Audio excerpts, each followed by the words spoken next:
Good morning. Let's go. Welcome to the 17th day of November 2016 and the Good Life Meditation. This is a daily activity to remind myself of my objectives and enumerate and examine my principles. Got to make sure that they're on the up and up. Look for any flaws. Try to see if there's anything that needs to be refined. Sorry, I've got to get the defroster on, so a little bit of noise there. Turn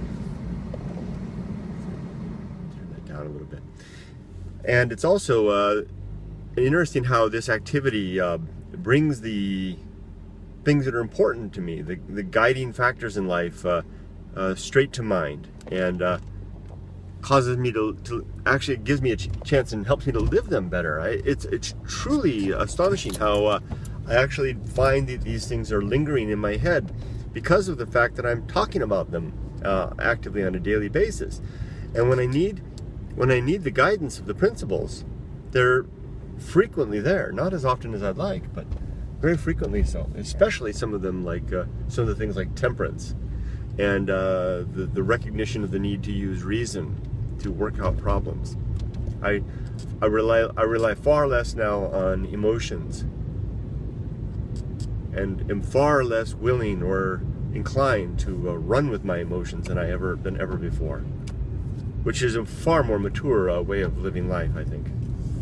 So let's get on with it. The first thing is the affirmation of human and civil rights, which is simply a reminder to myself to make decisions, full stop, make decisions that are in keeping with what I know to be the best way to treat other individuals. That there are some privileges and some rights, and I'm going to talk about the distinction between those two in just a second, that have to be respected and adhered to, even if they inhibit the improvement of well-being for the masses. An example that I haven't talked about for a long time, but I used to, back in the early days when I did this, it came up over and over, was, let's say, for example, we were to decide that it's in the interest, first of all, I define virtue as the improvement of well-being. So let's say we decide that it would be a virtuous act, an improvement in the well-being for the many, to serve every 10,000th individual, healthy individual, and sacrifice them for the purpose of harvesting their organs that we could then give out to those who are in need. The sacrifice of that one would then provide a better life, better quality of life for many individuals. Clearly, that's not something that we want to do because it violates the rights, the right to life of that one individual. So there's an example there of how we need to carefully craft, and I need to carefully consider. We need to carefully craft laws and to make decisions as a society, and I need to make my decisions that are careful not to trample on those particular rights. And I could spend the rest of my life trying to lay down what those rights are, but it's already been done by far better thinkers than I in codes such as the Code of Hammurabi, maybe, or the Articles of Confederation, the United Nations Declaration of Human Rights, the American Constitution, and the Bill of Rights. These are documents and efforts by groups and individuals to, as I like to say, codify what it means to have human rights. So just a moment on lingering on this, just one more second. A commenter, I think it was day before yesterday's video, mentioned that the rights and privileges are, because I was trying to find the line. I was talking 2 days ago about what's the difference between a right and a privilege, because there is no absolute right. I mean, you have the right to free speech within reason. You can't yell fire in a theater. You have the right to practice your religion, but you can't sacrifice your child on an altar or bury them in a post hole. These things have limits, just like privileges, like owning property or having a driver's license. These things are restricted as well. So I think that the difference is that they're both. The similarity is that they're both contracts. They're contracts between the members of the society, granting liberty to various levels, to various degrees, and those that are what we would call inviolate. You can't take it away. Inviolate, I think that's it. Those that are inviolate we call rights. You've got your freedom to speech within, and there are certain restrictions on that, but they apply to everybody. But for the most part, you've all got it. No one's going to take that away. Your privilege to driver license, that's conditional, right? So I think therein lies the difference. Each of them is a social contract with various levels of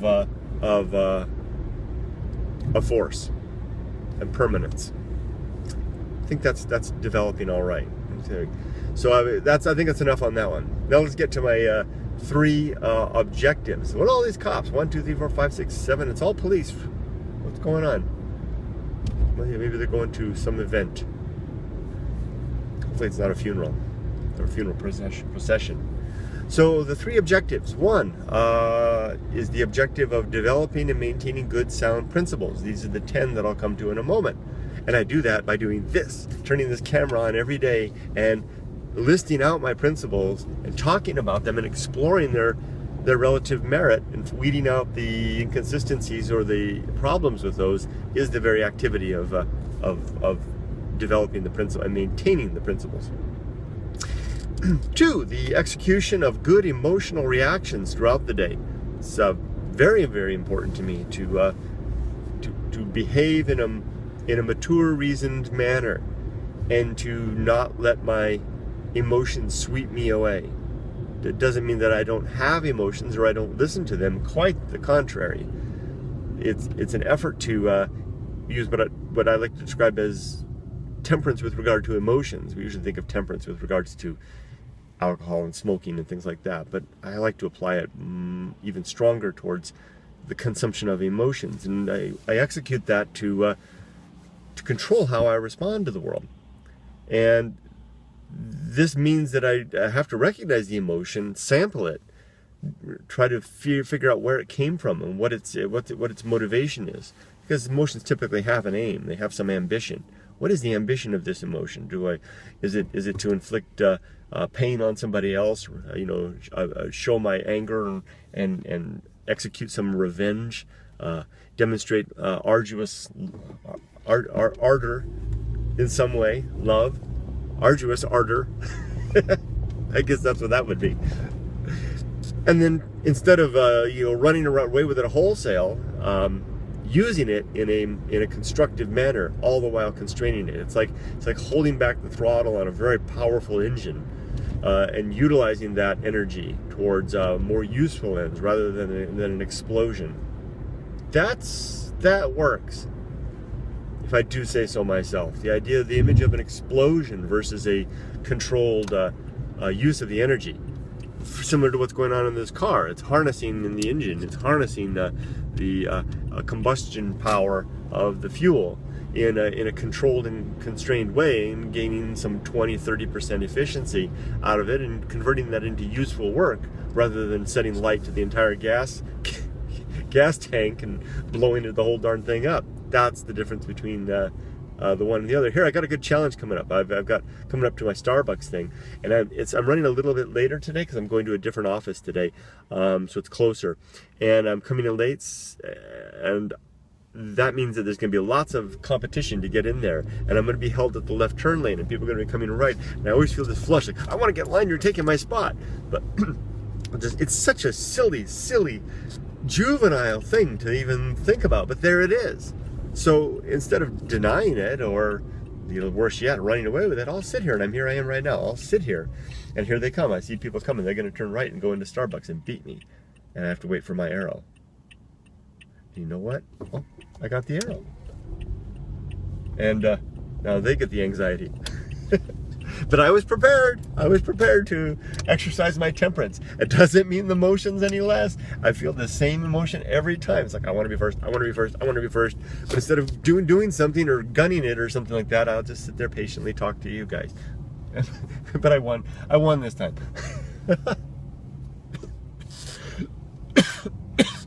That's the execution of good emotional reactions. 3. Especially this time of the day, because as the Starbucks barista told me yesterday, people are running late and they're eager, but they still got to get their coffee. 3, the performance of good actions throughout the day. And these actions are simply behaviors and decisions that are informed by sound principles that are foremost in mind and ready to execute at any moment. Let's get on now to the 10 principles. The first of these is the atomic principle.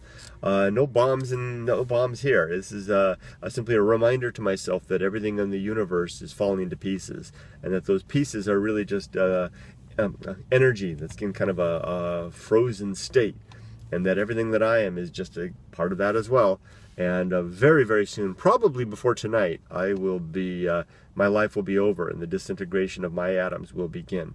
And so I better live in earnest. I better do this moment very well, and not long to be, not longing. I'll get to that. Being okay with where I am, doing the best while I'm here, and who I am, and making it a good life. Let's get on now to 2, which is the principle of nature. Everything in the universe has some particular nature, and it's a worthwhile thing to catalog the nature of things, including people and ourselves, so that we have some good understanding of it. So I'll look around now and decide the nature of something. Yesterday I did the nature of the dawn, and I think I did the nature of Costco's. What is the nature of, I like to do the intangible things. What is the nature of atmosphere? Back with the dawn. The nature of atmosphere is to provide, let's say, the atmosphere of any planet. The atmosphere is to provide some insulating cover over the terrestrial surface or the gaseous surface. Well, even the gas giants have some stony core deep inside, I imagine. And that atmosphere can be sustaining if there happens to be life that lives within it. Or it can also be insulating in terms of filtering out cosmic rays, excess radiation, and also insulating, helping us to keep a relative ambient temperature here, rather than the fluctuating extremes that would occur if we didn't have an atmosphere on this planet between day and night. You know, scorching heat while the sun's shining, and freezing cold while it's not. The atmosphere also provides some sustenance to organisms that, well, this is the only place we know where there are organisms, so here at least. And it also tends to move and be circulated in patterns according to the energy, driven by the energy that comes into the system via whatever star there is. And so there you go. I think there's some characteristics of that. And it's good to keep that in mind, so I won't be surprised by the wind. I'll be delighted by the fact that I'm not burned by cosmic radiation, but I'll be cognizant of it when I go to the beach, and this and other things. Well, here we go. Let me go ahead and order my coffee. Thanks for choosing our Starbucks. I'll be right with you. All right. Thank you. Sure. So let's see what's next. That would be the nature, principle of nature. Next is the principle of temperance. I kind of like holding my voice at a lower level. Temperance is the ability to, I've talked about it already. What can I get started for you? Hi, yeah. Can I get a venti-sized extra hot latte, please? Latte extra hot. Anything else for you? That'll do it. Okay, that's going to be $4.25 at the window. Thank you. Thank you. Temperance is that ability to control our emotions and also control our consumption in all forms. I think I went on enough about that already. So we can go back to the execution of good emotional reactions in the objective part, which I just talked about. But you were just there. I was just there. Anyway, temperance, if there's anything that I use, if it's the monkey wrench in the toolbox of the good life, that's the one. I use that constantly throughout the day, and the more I practice it, the more it becomes evident, and the more powerful it becomes. I mean, I can if I do toot my own horn, it sounds like it, but I can walk into a meeting now with, and this has only happened within the last month or so since I started really verbalizing this every day. I can walk into a conference room with 20 people, half of them executives, where I've got to talk, and it's not an issue. And even if the meeting goes south, it's really not an issue anymore. I maintain my focus. I stay on track. I control the emotions that rise, and that also comes from being ready. Maybe there's the makings of a new principle. Readiness is also very important. Something I work very hard on. I go into these meetings ready. If I don't go into these meetings ready, then I temper my expectation that I'm going to be caught unawares, and I temper that. Gosh, it's hard to it's hard for it to trap you in any case, if that's the case. Interesting. So let's move on though. So the next is agency. I think this is 5. Agency and indifference. Agency is what you get of living things, and it doesn't have to be conscious, sentient. Just has to be alive. It's the kind of the essence of what's alive. I'm surrounded by agents with me now. I'm an agent in this car. There are agents in the cars in front and behind me. This woman's looking at me in her mirror saying, who's this guy talking to? There are agents walking over there. Now all the plants are all around. They're all agents too. There's bacteria everywhere, of course. Ooh, and they're agents too. And then there's something called the artifact of agency, which is the things that they produce. So a dead tree stump is an artifact of agency. It's the leftover. The agent's gone, but the artifact's there. A corpse is an artifact of agency. This wallet is an artifact of agency. As is this book, keys, everything I've got, anything that's been produced by a living thing. Oxygen is in fact an artifact of agency because it's produced by plants. In a way, we kind of were surrounded by the artifacts of agency or the agents themselves, and this gives us a great deal of comfort. We're familiar and we like to be around other agents because it reminds us of life and not death, which we're all a little scared of. And so we surround ourselves with it. That's why we want to have friends and family and be at work with our coworkers, and that's why we feel loneliness. When you take agency away, you're left with what I call indifference, and what I refer to as, which permeates the universe, the great indifference, which is the indifference that is everywhere off of this planet, because the only agents we're aware of are the ones on this planet. But guess what? You can find indifference in select places on the planet as well. You can you have to go to a wasteland. A forest won't do. A hiking trail in remote mountains won't do. The trail alone is an artifact of agency. You have to go off the beaten path in a very desolate place where there are few or no agents. The desert is just fantastic for that, and particularly a place that I call the deep water wilderness, where there are a few plants. It's almost like a moonscape in a way, and there's no planes overhead. You can't hear anything. You hike far enough, you won't even hear the trains from the locomotives in that distant railroad. And you can really be in another world, and then you are surrounded by the great indifference there, and that's a formidable experience. So it's scary. Scares the dickens out of me, so much so that I actually, my family jokes with me because I find excuses not to go out. Like today's Thursday, it's my day to typically go out to the desert, and I found an excuse. I found some social event that's going on with my daughter's school that I should and I will attend tomorrow, but I'll confess that I'm doing that in one part out of being trying to be a good dad and a good parent. Second part, the larger part, is because it gives me a good excuse not to have to go out to the great indifference, which scares the living bejesus out of me. I said bejesus, I don't mean to offend anybody. So back to the point. The thing is that we're surrounded by this indifference throughout the universe.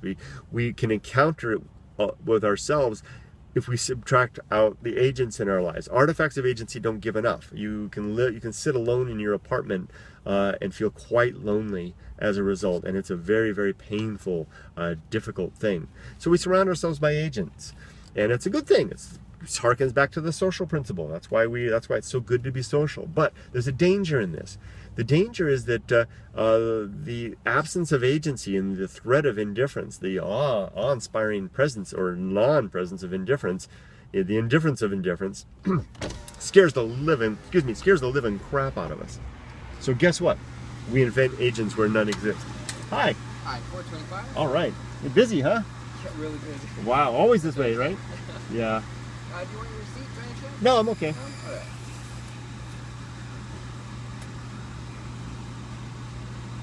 There you go. Thank you. No problem.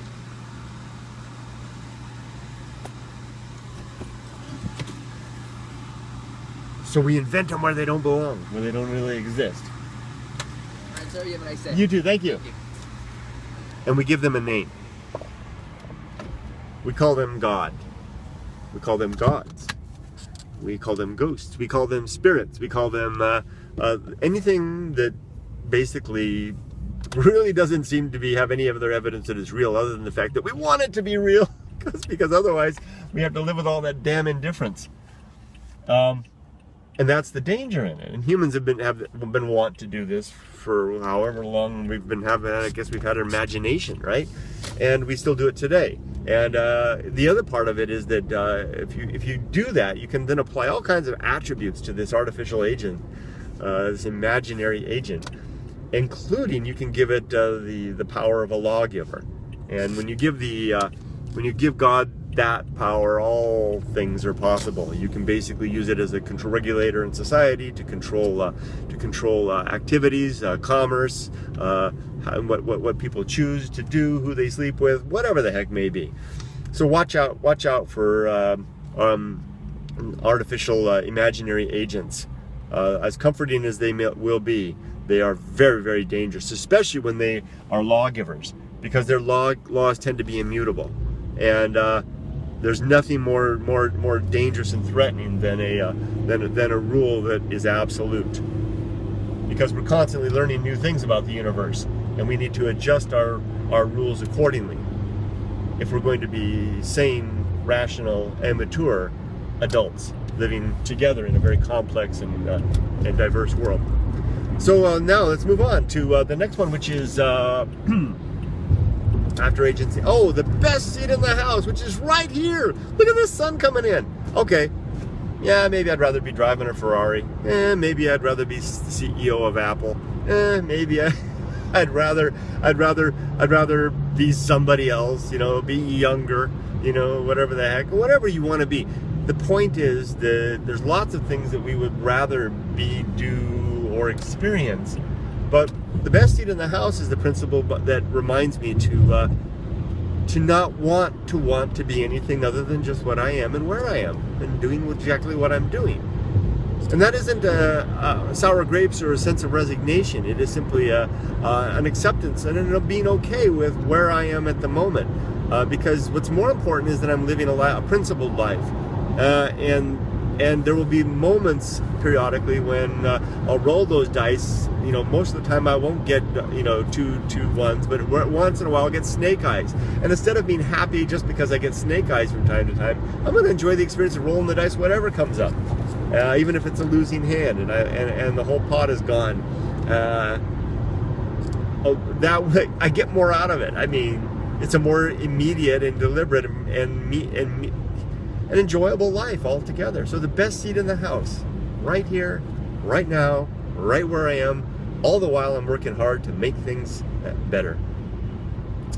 Next is reason. Reason is what I call the governing faculty. It is if there was a king sitting on the throne of my mind and the principles, lording over the principles, it would be reason. I like to say it as the arbiter, like King Solomon, passing judgment. Because reason is a process by which we catalog the facts of the world. We then order them in some way, put them into categories, look at how they work together, and then come up with some ideas that explain how the world actually works, and then watch to see if that's actually the way things work out. And if it isn't, then maybe we're wrong, and we need to. Clearly we're wrong in some way, or maybe we're not wrong. We're just seeing a fluke, witnessing a fluke. So you continue experimenting to see if that's the case, and if it continues to be wrong, well, maybe you're wrong. And then adjust your principle. Talk to other people. Vet it out, especially when you get it right. If you get something that's right repeatedly, talk to others. Make sure. Maybe it's called peer review. That's called. I don't mean to speak at you in that manner, but use peer review to vet with your friends and colleagues, to find out if what you've got in mind is actually true. Because it may be just a fluke of your perspective, right?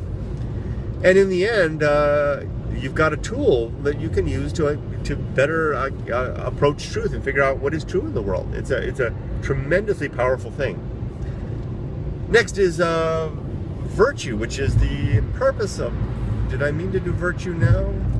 Yes, I did. Virtue is the purpose of life. As I described earlier, virtue is nothing more than as I define virtue. I mean, you can have different definitions, but I define virtue, as I said before, as doing things that improve the well-being of as many as possible. So clean water, clean air, good, affordable education, better communication between everybody, improved longevity, affordable, comprehensive, effective health care, clean energy, healthy environment. All these things contribute to our virtuous activities or virtuous pursuits that contribute to the welfare of the improved welfare of not only our species but the planet. And if you're a young person looking for something to do, to have some meaning in your life, choose a career that pursues any one of these or more, that pursues those, that after those ends. Get into the clean energy biz, become a teacher, work on sanitation, become a sanitation specialist, figure out how to improve sanitation for ourselves and people in the third world, especially in developing parts of the world, if you can find ways to help that. There's lots of careers, and robotics are going to really free us up to do better things. So you and I, we human beings, as the robots do the mundane work, we're going to be freed up to do the interesting stuff, including making the world a better place. That's virtue. And the best thing about that perspective on virtue, defining virtue in that way, is that it is tangible. It is objective. It is something that we can argue about. I can come up to you and say, I believe virtue. It is a virtuous thing to ensure that a comprehensive education, K-12 education, is available to skilled, or maybe it is. I think it's a virtuous thing to ensure that every student, every maybe primary school through high school student in the United States has access to the internet. That's a virtuous thing to do. Controlled, protected access to the internet, protected from porn and all that kind of stuff. And you can argue with me, no, I don't think that's true. And we can argue it. And I'll bet you that since it's all based on facts, we can come to an agreement if you and I are reasonable people. And then we come to agreement, and then we shake hands and we go out and we execute that, and the world becomes a better place. And we elect lawmakers that will pursue those as well. That's what I mean by virtue. And so it's important to live a virtuous life. And I can live a virtuous life by living a principled life in observance with my objectives. Next is the path of wildness. The path of wildness is nothing more than a tool that I used. It's like a winch to get myself unstuck in life. I came from my experiences in the wild where I would get lost in a way. I wouldn't know where to go, and I wouldn't know which way to go, up a canyon or down that one canyon or over a mountain and down a valley. Where the heck do I go? How do I get back to the car? And I would just kind of take into consideration everything I knew about the area, the topography, what I kind of had my experience in that area before, and then I just follow my gut feeling and go for it. A lot of times I was wrong, and I would wind up staring over the edge of a 100-foot waterfall that I couldn't go down, and have to backtrack all the way back and wind up stumbling back to the car in the middle of the night without a flashlight. And some of those could have wound up leaving me dead, and it almost happened a couple of times. But most of the time, it actually worked out. Not because I was necessarily on the right track, but because I had broken my deadlock, and I was moving. And I get so many emails, not so much now, but I used to when I was in Japan, emails from young people, particularly young men, who write to me in that deadlock, that life deadlock, not knowing what the heck to do. Where do I go? I want to go to Japan. I want to have adventures. I want to go to college, but I'm scared. I'm anxious. And I say, assess your situation, gather as many facts as you can, listen to your gut, and then step boldly upon the path of wildness, ready to make a mistake, ready to die, yet doing so in a forthright, courageous manner. That's the path of wildness. And here I'm closing out 30 minutes, so I better wrap up quick. The next is the willful thought management. Is that it? I still have a hard time remembering this one. Good thing I wrote it down. Willful time management. Willful time management. Nothing more than my planning out the day so that I use the time in a more effective manner. And there's two components to that. Let's go through that now. The first is the today's thought plan. 4 pieces. 1, I'm going to collect my thoughts before breakfast. 2, which I'm doing right now. 2, I'm going to compile those thoughts over lunch. I spend my lunch break sitting there writing this stuff down. 3, I'm going to record and upload my thoughts after dinner. That's what I do every night after dinner with my family. I upload this video and take the thoughts and add it to the description section. And then 4, die.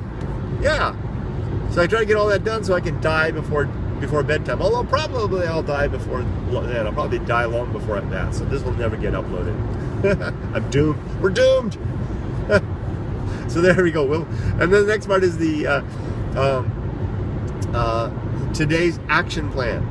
This kind of depends on what's going to happen today. Oh, I'm at 30 minutes. I got to go fast. Today I'm going to continue my drive to work. Actually, I'm just going to a different place today. I have a presentation, a big presentation in front of 40 executives. I'm going to be doing my part, which I've done this once before. It went well. I can just do it again. I have to be careful because I might be showing some not proprietary, but just early access information to one of my projects that I may not want everybody to see because I've got to explain the dates first. So I may sit with my coffee and try to think of a way that I can get around that. Do my presentation without showing my dirty laundry or my clean laundry. It's good stuff. It's just I need to explain the dates and I can't do it there. There will be people in the audience that will note that. Got to figure that out. I'll work that out after I stop this video.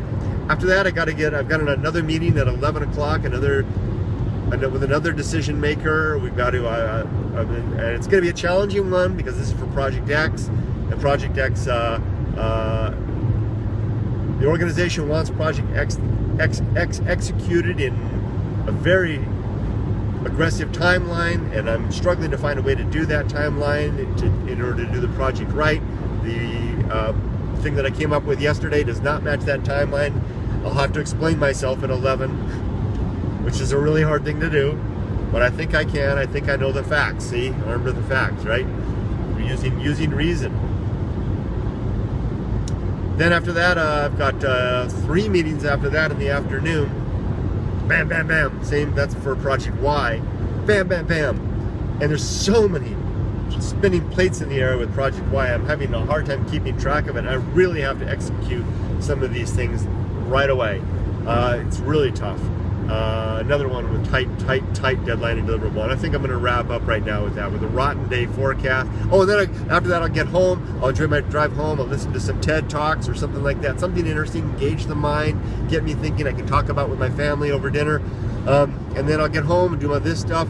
I'll watch Highway Through Hell, which I love, is that show about the Canadian heavy record crew. Then I'm going to take a shower, kiss my family goodnight. The dog will chase me because he doesn't like me kissing my wife's daughter. I'll chase me, and I'll go to bed probably by 9 o'clock, 9:30 at the latest, and I'll be done. And then I'll die. That's right. So then the rotten day forecast, my wife's going to die today, my daughter's going to die today, of course I'm going to die today, I'm going to lose my job, I'm going to meet difficult people, I'm going to hit these meetings, this first meeting is going to go all south, I'm going to show that proprietary information, and no one's going to like it, and I'm going to get called into the principal's office, and it's going to make everybody unhappy. And then the other meeting at 11 o'clock, that's not going to go well. Again, they're going to be really unhappy with me because I'm not delivering the project in the timeline they want. And then I'm going to go to the afternoon meetings. I'm going to be all confused. I don't know what the heck I'm going to do. I'm going to lose my temper. I'm going to deal with difficult people. It's going to be a very challenging day, to be sure. And then I'm going to get in an auto wreck coming home. My car will break down. It's going to be a really, really, really bad day. Setting the low expectations, because it can only get better from there. Now I know what's going to happen, right? So, of course, it's all going to end with death. Death, yeah, that's it. If it sounds morbid that I keep saying that, so be it. Because death is indeed coming for each of us. And maybe today. Okay. Take care, everybody. Have a great day and a good life. That sounds so anticlimactic. See ya.